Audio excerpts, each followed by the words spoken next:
Bonjour à tous, alors je vous retrouve aujourd'hui pour vous présenter mes navigations et plus précisément la préparation de chaque navigation.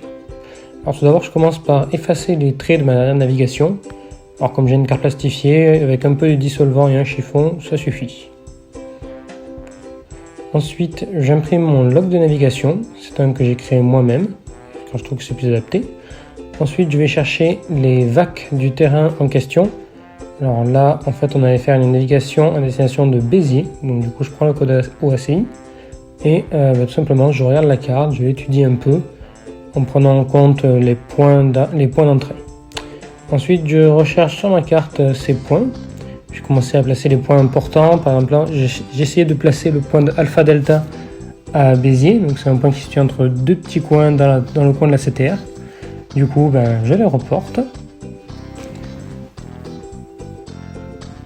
Et ensuite, je vais tracer ma navigation tout simplement. Donc là, c'est une navigation assez simple, c'était Perpignan, Novembre, Lima, indirect vers Alpha Delta, puis Béziers et l'aller-retour. Du coup, je trace mes traits et je mesure à l'aide du carré de déroutement qui me donnera mon cap. Ensuite, je reporte mes points tournants sur mon log de navigation. Donc voilà, celui-là je l'ai fait moi-même parce que je trouve qu'il est agréable, il est facile à lire et surtout j'ai toutes les informations utiles pour moi sur le côté. Après je trouve que c'est personnel pour chacun.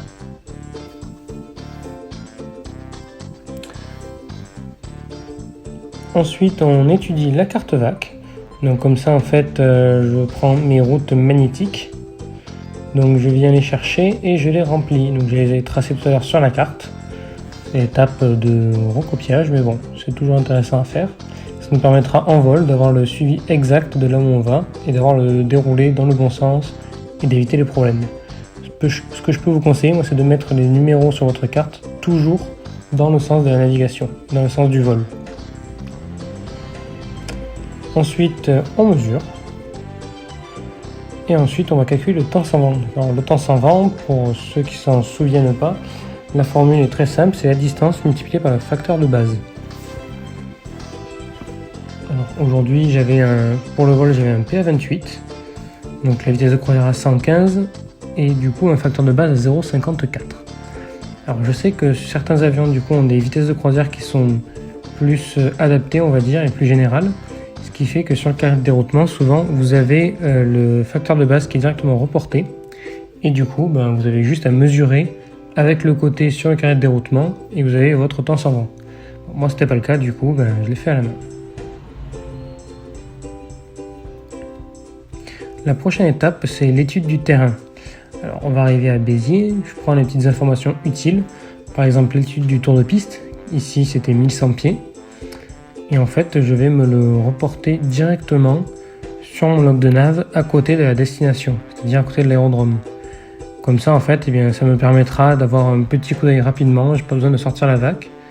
J'ai directement le log de nav devant moi et je saurai à quelle altitude arriver exactement pour le tour de piste. Je fais pareil pour tous les terrains. Et ensuite, on va faire l'étude des moyens de radiocommunication. Alors, on fait attention avec le plancher. À Perpignan, c'est pas très compliqué, on va dire, au niveau des altitudes et des fréquences à contacter. Du coup, je les note. Je vérifie moi là où je voulais aller à telle altitude, dans quel TMA je rentre. Fais bien attention toujours à vérifier que ce soit une classe Delta ou une Golf, ou en tout cas de savoir en fait dans laquelle on rentre et du coup quelles sont nos obligations de radiocommunication et les services qui seront assurés également dans cette zone.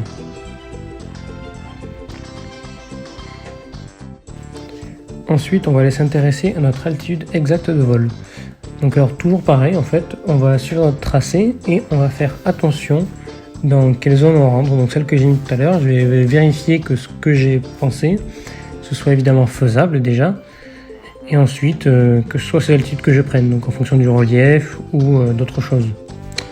Alors on sépare bien les traits pour savoir de où à où on va monter à telle altitude et où est-ce qu'on va descendre. Ensuite, on va tracer nos moyens de radionavigation. Alors, c'est le vent, du coup, tout simplement, que j'utilise. C'est un moyen de radionavigation que j'aime beaucoup, car c'est précis, c'est fiable, et Surtout si vous êtes perdu, vous mettez une radiale jusqu'à votre destination et vous n'avez plus qu'à revenir dessus. Ça vous y amènera tout seul. Ça va vous guider. C'est super efficace, moi j'adore ça. Du coup, je m'inscris en mettant ma radiale et le nom de mon groupe. Ensuite, la partie dessin. En fait, on va reporter l'élément important de la carte VAC. Donc, je vais dessiner la piste avec ces deux orientations.